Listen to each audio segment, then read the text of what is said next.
So now we're going to talk a little bit about management succession, and kind of as the title slide says, is it time? I think, Tim, you would agree it's always time. Exactly. You know, this is a concept much like just operational improvement. Management succession should be something that's not event driven, but just a process from a corporate governance standpoint that just should be embedded within the company, because management succession and ownership transition are sort of interlinked, because the impact management can have on a potential exit or a transition event can be very good or very bad, depending on the quality and really the involvement of the management team. And so what you see sometimes is situations where you have maybe a controlling shareholder or sole shareholder that has a executive team, and maybe that shareholder is not as involved in the business, and they just decide that they're just going to sell the company and don't really consult anybody, and that's just what I'm going to do. It's my company. Well, that is perfectly in that individual's purview.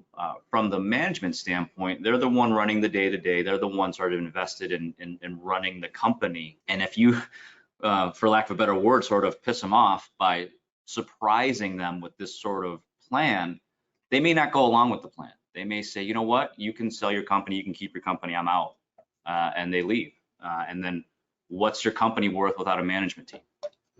And so, you know, that's sort of an extreme situation, but that's happened before, and we've seen examples of that. And so this needs to really be sort of an all hands-on discussion. And, you know, at first it probably starts with sort of the close inner circle of executives, and then it needs to span out, you know, to a broader group. But the decision to focus on building the bench, building infrastructure, you know, whether that's finding number twos and number threes for the senior team, but also from your middle management team. Do you have any middle managers that show executive potential?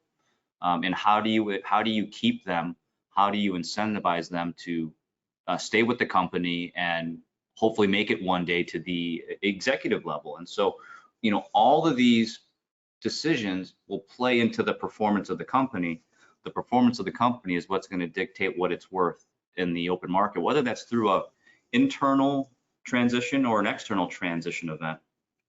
It's going to impact the operations of the business. And so, you know, having a management succession plan in place is extremely important. If that's something that you're not considering, I would highly suggest you start bringing that up in sort of your executive management meetings, or if you have a formalized board and you have board meetings, that's definitely a topic of discussion, because it's going to have an important impact on the future of the business.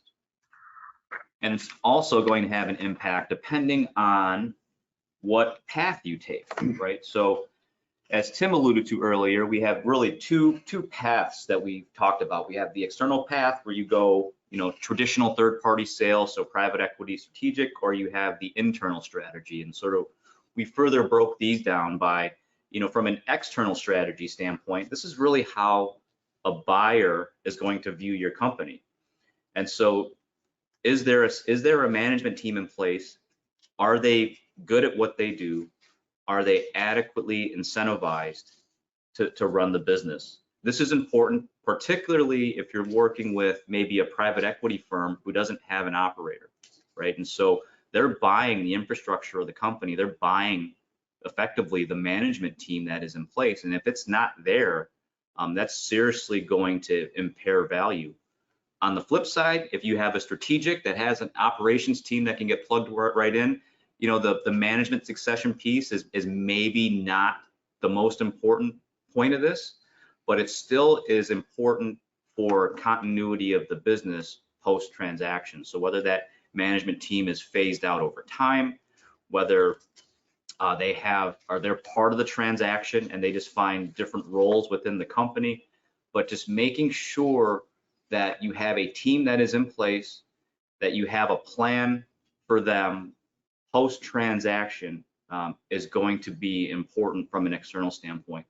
On an internal standpoint, it's almost everything, right? So particularly if you're looking at sort of any sort of ESOP transaction or management buyout, that's what they're buying. They're operating the company. they're not going to bring on a whole new executive team. An ESOP trustee who would buy a company is not going to be replacing the management team, because that's what they're buying. They're buying the cash flows of the business that have been generated today. And why would they, as soon as the transaction take place, replace the management team?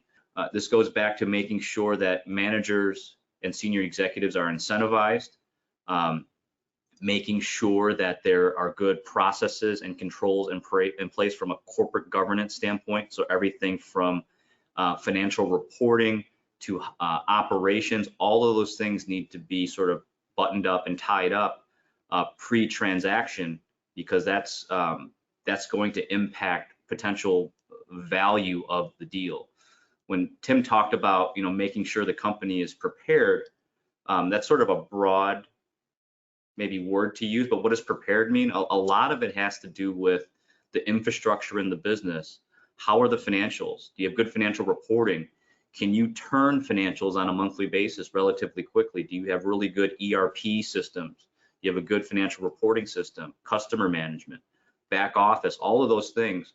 If there's any sort of weak links in any of that, it's going to make itself evident during a transaction process. And you don't want that to happen while you're in the deal. You want to address those pre-transaction so they don't become distractions during the process. So let's talk a little bit about what that really means in terms of what you need to consider in regards to management succession. So first and foremost, you really need to assess the skills of the team that you have there and what development needs they have and what those timelines are. You basically need the right people with the right skill sets at the right time. And in most cases, you may have some development that you need to do, because not every single person within that mix is where they need to be to adequately and effectively run the company once you exit the business. And that's very normal. There's nothing wrong with that at all. So develop, identify those gaps and obstacles, and develop a timeline. And so this is something you have to consider as a business owner. The development timeline might be longer than what you're looking at to exit the business, or maybe it's not. You might be wanting to exit the business to 5 years, and you think you can get everyone where they need to be in 2 or 3 years. That'd be great. But sometimes, again, it's the exact opposite. You're looking to exit in a year or two, and the timeline you put together and the gaps you've identified would say you're looking at a 2 or 3 year plan to get the people you have in place now where they need to be. So that drives down to the 2 boxes below those. You have internal options for succession as well as external options. And I think most business owners would love to internally promote and internally drive the management and leadership of the people they have in place, but you got to make sure they're ready. And you want to make sure you're able to keep them as employees. So you want to be able to really identify where they are, where they need to be, and see if they're ready to take that next step. And in many cases they are, and in many cases they're not. And in those cases where they're not, you got to look externally. And we all know the labor market is crazy. So you got to compete for that skill set out there in the marketplace. And you really got to find the right person.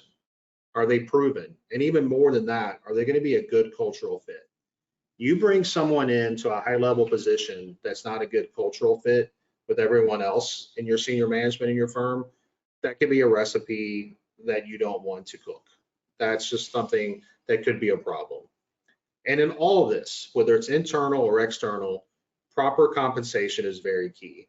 It may mean giving those key management that are going to ultimately lead the business real equity, whether in direct stock or stock options.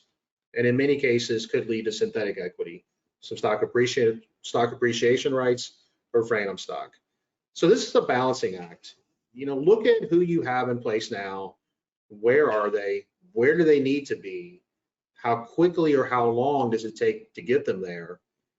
And then that may lead you to say, I don't have the right people in house and I've got to go outside. And I think that cultural fit is something that's very key to something to consider if you're looking externally. I think a lot of it, I think the compensation piece is sometimes overlooked at how For sure. how important it is. And it's not so much the amount of money, it's how the compensation is delivered. And Yep. so a lot of the conversations that we have is, when you think about compensation, we like to think about short-term, sort of midterm and long-term comp. So short-term compensation would be your salary, and maybe if you have a performance bonus on an annual basis. Long-term compensation would be sort of your retirement plans, whether that's a 401k, profit sharing, or if you have an ESOP, that would qualify in there as well. But what a lot of times we see is ignored is this sort of midterm compensation, and that's where the real equity and synthetic equity a lot of times come into play, because it effectively acts like a carrot for the managers to focus on growing the business.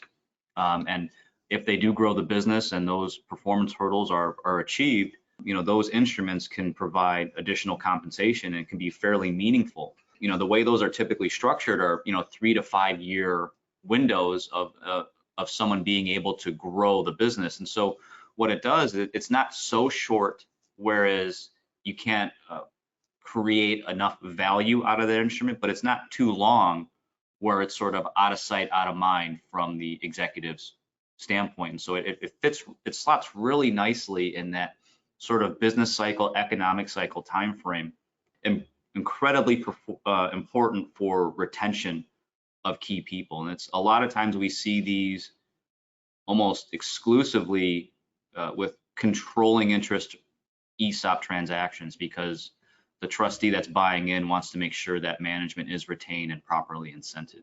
Those are great points. I mean, everyone's focused on compensation, and very nice breakdown of short-term, medium-term, and long-term compensation, because all those are important.